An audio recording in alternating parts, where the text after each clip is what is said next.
Master Jet, may concern po ako sa GSIS. Nag-loan po ako sa MPL noong December 22. Nasa 12K pa po yung net amount ko. Tapos ngayon, pag-check ko nasa 10K na lang po. Tapos hanggang ngayon, hindi pa po siya na-credit sa ATM ko. So, ito po ay nag-loan sa MPL ng GSIS. Upon application, December 22, 12,000 ang nakikita na net proceeds, pero ngayon ay 10,000 na lang yung nakikitang net proceeds. So bakit po ganun? Bakit lumiit? Yung timing po ng loan application ang isa pong factor talaga dito.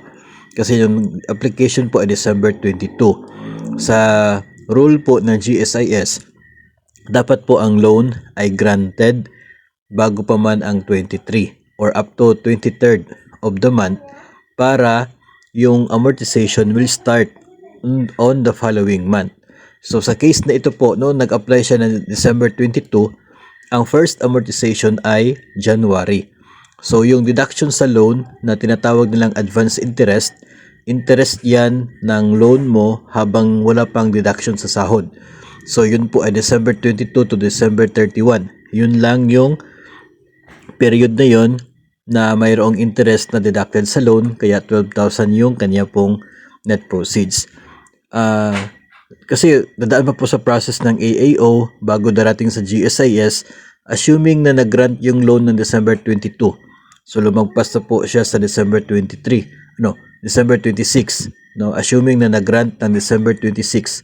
Kasi from application, dadaan pa sa loan verifier sa AAO bago aabot sa GSIS. Tapos holiday yung December 24 at 25. So assuming na December 26 nag-grant ang loan. So sa period na to, nung nag-grant po ng loan, yung amortization ay February na, hindi na po January. Kasi yun po yung parang pag-approve ng GSIS sa loan application mo. Actual na pag-approve ng GSIS. So ngayon, dahil tumagal yung first amortization, ang coverage ngayon ng interest, yung advance interest ay from December 26 hanggang February 28. So more than 1 month po yun. Kaya tumaas yung advance interest na siya pong deduction galing po sa sahod ninyo. Galing po sa loan application. Sa pagtaas po ng deduction sa loan, kaya lumiit yung net proceeds. So klaruhin po natin, advance interest, yun po yung ipapataw na interest sa utang habang wala pang deduction sa sahod mo for payment ng loan. So ganyan po siya. December, tapos February yung first deduction. So from that day sa pag-grant ng December, January, yun po January. So I mean, ganito po. Iba pala. From December 26 hanggang January 31, yung period ng advance interest kasi February yung first amortization.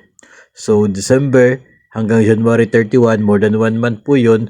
Yun po ang naging sanhi ng pagliit ng inyo pong net proceeds. So yung timing po ng pag-apply ng loan, yun po ang halaga pagdating po sa GSIS. Kapag nag-grant po itong loan na ito na December 23, so wala sana tayong ganitong sitwasyon kasi yung first amortization will remain as January. So yung advance interest ay hanggang December 31 pa rin. So yun po ang nakikita naman po yun, nababasa naman po yun sa terms and conditions ng MPL. Kung matyaga po nating binabasa yung terms and conditions na yon, ay malalaman po natin na ganyan po yung cut off dito po sa loans ng GSIS.